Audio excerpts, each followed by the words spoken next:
नमस्कार मित्रांनो, viral Indian या युट्यूब चॅनलवरती तुम्हा सर्वांचं पुन्हा एकदा मनापासून स्वागत। तर मित्रांनो, आज आपण बोलणार आहोत लाडकी बहीण योजनेबद्दल। ज्या महिला अपात्र आहेत त्या महिलांचं पुढे काय होणार आहे, तसेच कायदेशीर कारवाई की पैसे परत करावे लागणार या सर्व गोष्टींची माहिती आज आपण या व्हिडिओमध्ये जाणून घेणार आहोत। तरी हा व्हिडिओ शेवटपर्यंत बघा, नक्की बघा आणि आपल्या चॅनलला सबस्क्राइब केलं नसेल तर प्लीज चॅनलला सबस्क्राइब देखील करा।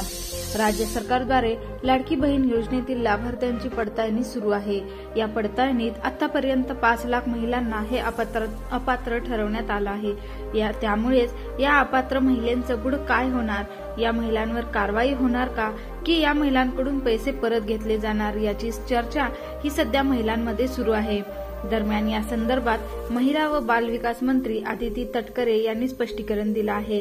आदिती तटकरे यांनी एक्स या समाज माध्यमावर पोस्ट करत या संदर्भात माहिती दिली आहे। मुख्यमंत्री माझी लाडकी बहीण योजनेचा दिलेला लाभ हा परत घेतला जाणार नाही।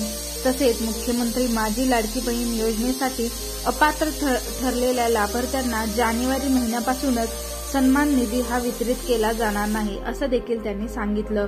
पुढे बोलताना कल्याणकारी राज्याची संकल्पना पुढे नेत असताना लाभार्थ्यांच्या खात्यात यापूर्वी जमा करण्यात आलेला सन्मान निधी परत घेणे हे उचित ठरणार नाही आणि म्हणूनच कोणत्याही लाभार्थ्यांच्या बँक खात्यातून आतापर्यंत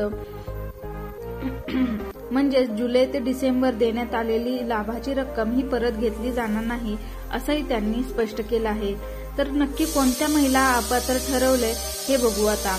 तर आतापर्यंत तुम्हा सर्वांनाच माहिती आहे, कमीत कमी 5 लाख महिलांना या योजनेअंतर्गत अपात्र ठरवण्यात आलं आहे आणि यामध्ये संजय गांधी निराधार योजनेच्या लाभार्थी असलेल्या महिलांची संख्या ही 2,30,000 आहे।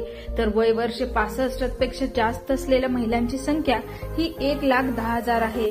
तसेच कुटुंबातील सदस्यांची नावे ही 4 चाकी गाडी असलेल्या, तसेच नमो शक्ती योजनेच्या लाभार्थी असलेल्या आणि स्वच्छनी योजनेतून नावे मागे घेणाऱ्या महिलांची संख्या ही 1,60,000 इतकी आहे।